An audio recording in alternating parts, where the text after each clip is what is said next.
इसके जो बीज होते हैं इस पवाड़ के, उन बीजों को सुखा करके, जब सूखे होते हैं वो बहुत सारे, तो उनको पीस करके इस देशी गाय की छाछ के साथ यदि उसका लेपन किया जाए तो ये पूरी तरह से उस सोराइसिस हो या फिर खुजली हो, किसी भी तरह का ये स्किन एलर्जी जिसमें होती है, स्किन डिजीज, उसको समाप्त करने की क्षमता इसमें अकेले इस पवाड़ में होती है। लेकिन ये इसका प्रयोग होगा शुद्ध देसी गाय की छाछ के साथ, जिसको लस्सी कहते हैं। और अगला जो हमारा ये देखो औषधि है, एक औषधि यहाँ पे है, ये कांटों से भरी हुई दारू हल्दी इसका नाम है। तो ये एक ऐसी औषधि है जो कषाय है, जो मतलब जिसका जो रस है वो थोड़ा सा कषाय रस की है, कसैले रस की। और साथ में क्या होता है कि हल्की है प्रकृति, इसकी जो नेचर है वो हल्का है। और साथ में ये उष्ण वीर्य की जो औषधियों में से ये एक मानी जाती है दारू हल्दी। तो हमारे गांव इसमें ना फूल लगते हैं और उसमें फल लगते हैं थोड़ा थोड़ा, तो हम इसको गांव में इसको कश्मल कहते हैं, पहाड़ी बोली में, पहाड़ी बोली जो हमारी यहाँ की हिमाचली बोली है, अर्की क्षेत्र में। तो यहाँ पे गाय इसको ये सारे पत्ते खा जाती है, सारे इसको खा जाती है। इसका जो प्रयोग है वो किसी को पेट में अतिसार है, आँव किसी को है और संग्रहणी रोग है, उसमें बहुत अच्छा इसका प्रयोग है। और ये घाव को भरने वाली बहुत अच्छी एक शुद्ध रूप से मिलने वाली औषध होती है। इसको जब तोड़ते हैं तो हल्दी की तरह पीला अंदर से होता है। तो हम अगर आपको दिखा सकते हैं यहाँ पे, अगर इसमें नज़र आए, इसीलिए शायद इसका नाम दारू हल्दी। ये बिल्कुल हल्दी का ही दूसरा रूप है, जैसा हल्दी होती है। तो ये आप देख सकते हैं यहाँ पे, ये पीली होती है। देखो यहाँ पे ऐसे अभी कम दिख रही है, लेकिन ये पीला रंग इसमें होता है। जैसे इसका छिलका उतारते हैं, इसकी जड़ें बिल्कुल पीली होती है, जैसे हल्दी होती है, बिल्कुल उसी तरह से ये होता है। और ये मूत्र विकार किसी को होते हैं, जैसे किसी को बार बार पेशाब आता है, कईयों को पेशाब का बंद पड़ जाता है, रुकता है, तो उसमें भी ये बहुत कारगर होती है। और जो ये उसकी बगंदर या फिर उसको कहते हैं बवासीर की जो समस्या है, उसमें भी ये बहुत ही उपयोगी होती है। इसका इस स्वरस भी बाज़ार में मिलता है, तो उसको कहीं स्वेलिंग होती है, उसके ऊपर भी इसका लेप करने से वो स्वेलिंग ख़त्म हो जाती है। तो ये बहुत मतलब एक कारगर औषधि है, जिसको हमारी गाय यहाँ पे आके रोज़ ये चरती है, रोज़ खाती है इसको आके। तो इसमें उसके दूध में पाए जाते हैं। साथ में अभी यहाँ पे देखो, आप देख सकते हैं मीठा नीम, यहाँ की जो आप कहते हैं, इसे कहते हैं मीठा हाँ, नीम, कड़ी पत्ता। हाँ जी, कड़ी पत्ता, यही वो कड़ी पत्ता है और मीठा नीम इसको कहते हैं। और इसके जो गुण है, ये कसैला होता है टेस्ट में, और ये वात को समाप्त करने वाला एक बहुत ज़बरदस्त पौधा है। वात और अपना कफ को समाप्त करने वाला एक बहुत अच्छी एक औषधि है। तो दक्षिण भारत में बहुतायत में यूज़ होता है ये, वो मतलब प्रतिदिन अपनी हर एक डिश में इसका यूज़ करते हैं। तो ये जैसे कड़ी जो होती है, जब कड़ी बनाते हैं, जब कड़ी पत्ता इसलिए कहा जाता है क्योंकि कड़ी ना कफ अपना पित्त वात वर्धक होती है, वात उससे बढ़ता है। तो इसके डलने से उसमें वो सम हो जाती है, उसका वात का जो दोष होता है वो समाप्त हो जाता है। और ये बहुत ही एक अच्छी औषधि है। और हिमालय में इसका उगने से इसके जो गुण है वो बहुत अधिक होते हैं। इसकी सुगंध बहुत दूर तक फैली होती है और इसके पत्ते छोटे हैं। आप देख रहे होंगे यहाँ पे जड़ी बूटियाँ बहुत सारी है, तो इनके यही जड़ी बूटियाँ हो सकता है आपके प्लेन वाले क्षेत्र में भी नीचे होती होंगी, लेकिन जो इसकी जो गुण है, इसके पत्ते देखें आप, छोटे छोटे होते हैं हर चीज़ के। यहाँ के आदमी भी छोटे छोटे हैं, गाय छोटी छोटी है, हर चीज़ छोटा है, लेकिन जो गुण है वो बहुत आयत है, बहुत ही अधिक उसमें होते हैं।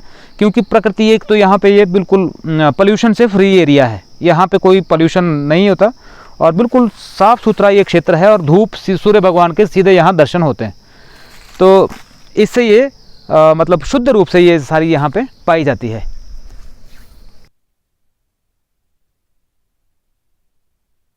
तो ये आपने देखे, आपने ये बड़े बड़े पौधे भी थे इसके। और ये अगर हिमाचल में जो ये पर्वत क्षेत्र में जो ये उसका जो साइज होता है पत्तों का और इस पेड़ का वो छोटा होता है, चौड़ा नहीं होता ज़्यादा, लेकिन गुण इसमें बहुत अधिक होते हैं। जितना छोटे साइज का कुछ भी आपको औषधि मिलती है उसका गुण बहुत अधिक होते हैं।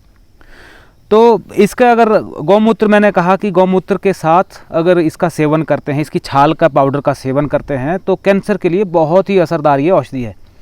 और साथ में लेकिन इसके एक वो जो इसके लिए ज़रूरी चीज़ है वो गाय जो वो होनी चाहिए, वो पहाड़ी गाय अगर हो, हिमालय की ही काले रंग की गाय हो और चरने वाली अगर वो गाय है और उसका गौमूत्र यदि प्रयोग में लाया जाता है तो पूर्ण रूप से आप देखेंगे कि ये कैंसर के लिए ये इसका जो प्रयोग है वो बहुत ही कारगर साबित होता है इसका। तो बहुत पुराने वैद्य इसका प्रयोग किया करते थे। तो कैंसर, किसी तरह का भी कैंसर हो, गांठें किसी तरह की भी शरीर में हो तो उसको मिटाने की जो क्षमता है वो इसमें कचनार और गौमूत्र में इकट्ठे होके वो है। इसकी कचनार की सब्जी बनती है। हाँ, इसकी सब्जी होती है, अचार होता है, और कुछ एक लोग इसको सुखा के रख देते हैं, फिर कुछ तेल लगा के, सरसों का तेल लगा के, और इसकी जो कलियाँ आती हैं, हाँ जी, इसके कली मतलब फूल बनने से जो पहले की होती है वो सब्जी इसकी बनती है।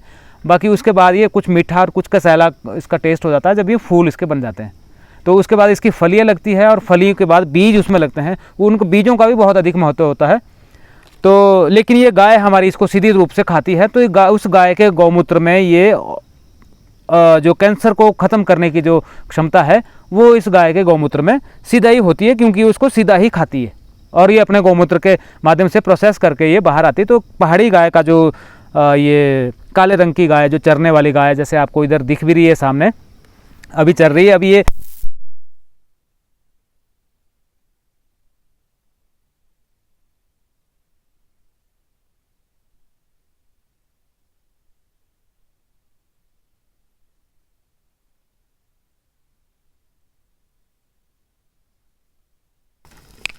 ये देखिए गौ माता कचनार खाते हुए।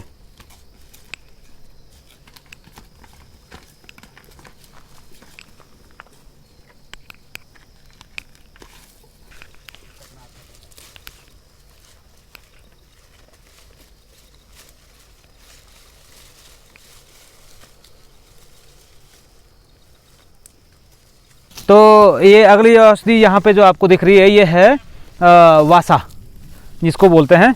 ये कफ रोग में, श्वास रोग में बहुत ही असरदार इसका जो ये पत्ते हैं और ये इसके फूल होते हैं। एक बार रोकना चाहूँगा, अड़ूसा भी क्या इसे ही कहते हैं? हाँ, अड़ूसा भी इसको कहते हैं। अड़ूसा हो गया, हमारे यहाँ बेंचटी इसको कहते हैं। दो तरह की होती है, एक काली होती है, काला वासा इसको कहते हैं, एक है ये सफ़ेद वासा, ये सफ़ेद फूल वाली है। और ये सारी ये मतलब औषधियों के ही इसमें और ये गाय आपके पास से अब इसको लग रहा है कि ये मुझे कुछ यहाँ पे मिलने वाला है। तो ये आपको यहाँ पे वासा जो है, श्वास के जितने भी रोग है, दमा है, कांस रोग है, कांस मतलब सूखी खांसी वगैरह, और वो सांस लेने में दिक्कत आती है या कफ निकलता है, तो उसके लिए बहुत ज़बरदस्त औषधि है। और ये हमारी गाय इसको खाती है। इसके गौमूत्र में ये इसके जब हम गौमूत्र इसका सुबह सुबह सेवन करते हैं अपने गौ माता का, तो हमें उसमें इसकी जो गुण है वो उसमें टेस्ट में नज़र आते हैं। हमें टेस्ट में हमें पता लगता है कि ये इसमें वासा का भी उसमें गुण है। और इसी के साथ साथ यहाँ पे आप देख सकते हैं ये है धातिका। धातिका का ये पौधा है यहाँ पे, और हमारे इसको धाई कहते हैं। यहाँ जो अपना अर्की क्षेत्र या शिमला के आसपास का क्षेत्र है, धाई इसको कहते हैं, धातिका। ये इसका जो टेस्ट है वो मीठा और कसैला होता है, ये दोनों चीज़ें। और ये किसी अतिसार में और ये इस तरह के पेट के जितने भी रोग हैं उन रोगों को ये शमन करने का काम करती है। इसके जो लाल लाल फूल होते हैं, इतने सुंदर इसके फूल होते हैं, और इन फूलों में यहाँ की जो लोकल पहाड़ी की जो मतलब जंगली मधुमक्खियाँ होती है, इससे वो अपना रस चूस के जो इसका शहद भी मतलब होता है प्रयोग में लाती है, बहुत ही उत्तम जिसको कहते हैं, वो सारा यहाँ पे हम प्रयोग में लाते हैं। तो ये सारी गाय हमारी ये इस तरह की ये वनस्पतियाँ, औषधियाँ हैं जो वो इसको खाती है। तो ये अब हमारे पास एक और औषधि यहाँ पे है, ये है होती है हंसपदी, इसको कहते हैं। हंस के अब आप नज़दीक से इसको दिखाएंगे तो इसके जो पत्ते हैं वो हंस के पैर की तरह होते हैं। जैसे हंस का पैर होता है ना, देखो उस तरह के इसके पत्ते हैं।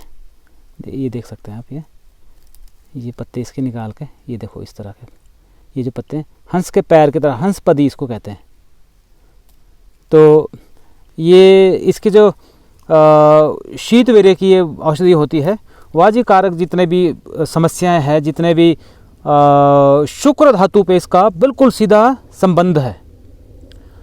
और किसी को मतलब गर्मी हो जाती है और बवासीर की दिक्कत होती है, आँव की समस्या है और फैटी लीवर जैसा कुछ हो जाता है, या पेट की कुछ संग्रहणी आदि रोग जिसमें दस्त, लूज मोशन वगैरह इस तरह के हमेशा लगे रहते हैं, तो ये जो हंसपदी है बहुत शीतल औषधि है और ये बहुत ही मतलब कारगर है।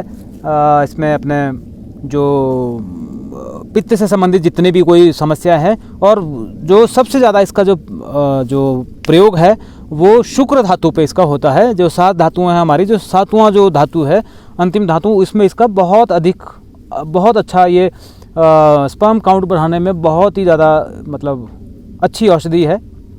तो ये अब इसको हमारी गाय ये रोज़ यहाँ पे आती है और यहाँ पे ये सारी और भी आपको औषधि दिखती देखो यहाँ पे, तो ये सारी औषधियों को चर के जाती है और इसी के दूध और घी में ये सारे गुण उसको हमारे प्राप्त किए जा सकते हैं सिर्फ। और ये हमें ये औषधि लेने की ज़रूरत नहीं है, अगर गाय ने खा ली तो ये प्रोसेस होके हमारे को उसको दूध में, गौमूत्र में और गोबर में हमारे को ये सभी चीज़ों में हमारे इसके गुण हमें मिल जाते हैं। तो अब हमारे पास जो अगली औषधि है ये है कोश पुष्पी। ये देखिए आप यहाँ पे इसका जो पुष्प होता है वो कोश की तरह होता है, एक के अंदर एक पत्ते हैं इसमें, आप देख सकते हैं। ये देखिए आप, ये कोश इसमें बने हुए हैं, अंदर से अंदर, अंदर से अंदर, अंदर से अंदर, इस तरह के इसमें कोश पुष्पी ये बहुत सारी यहाँ पे पाई जाती है इस क्षेत्र में। तो इसका जो प्रयोजन होता है, जितने भी स्किन की एलर्जी है, स्किन की डिजीज़ है, खुजली जैसे शरीर में हो जाती है, और उसके रूप में इसका प्रयोग किया जाता है।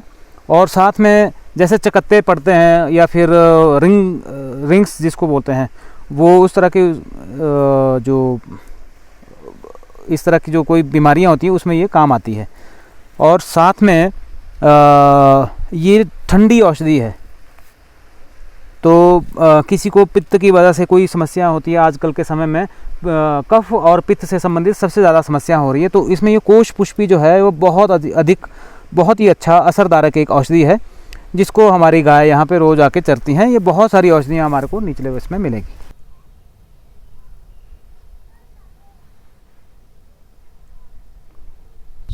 और अब हम आ चुके हैं पहाड़ की सबसे ऊंची चोटी पर, और जहाँ पे अब आपको ये औषधि यहाँ पे दिख रही है एक, इसको कहते हैं, ये संजीवनी भी इसे कहते हैं, और रक्तरोधी और सदा हरी। ये सदा हरी रहती है, चाहे कोई भी मौसम हो तो ये हरी रहती है। तो ये इसका जो प्रयोजन है वो बहुत ही ज़बरदस्त है। किसी भी तरह का घाव हो, अगर कोई भी घाव होता है, उस घाव को भरने की जो इसकी क्षमता है वो किसी भी तरह के जो आप एलोपैथी में जितनी हम दवाइयाँ लेते हैं उससे 10 गुना ज़्यादा जल्दी ये घाव भी भरती है और उसको पूर्ण रूप से ठीक करती है, बैक्टीरिया को समाप्त करती है, एंटी फंगल है, एंटी बैक्टीरियल है। और दूसरा क्या होता है कि जैसे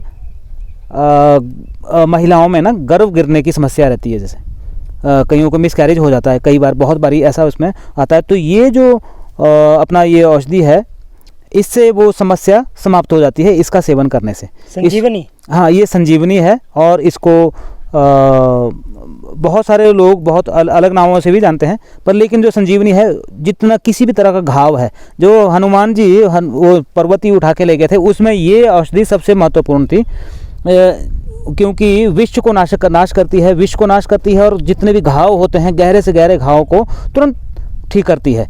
अगर आपके कहीं उंगली कट गई और उससे खून निकल रहा है और बंद नहीं हो रहा है, इसकी 4-5-7 बूंदे ऐसे निचोड़ के इसको अगर आप उंगली उस पर डाल देंगे तो तुरंत खून बंद हो जाएगा और एकदम से घाव भरना शुरू हो जाएगा। 2-3 दिन के अंदर अंदर पूरी तरह से घाव भर जाएगा। तो वैसे ही लक्ष्मण जी को भी ये संजीवनी का इसका रस पिलाया गया था। ये है वो संजीवनी बूटी जिसको आपने इसमें रामायण काल में भी आपने सुना था।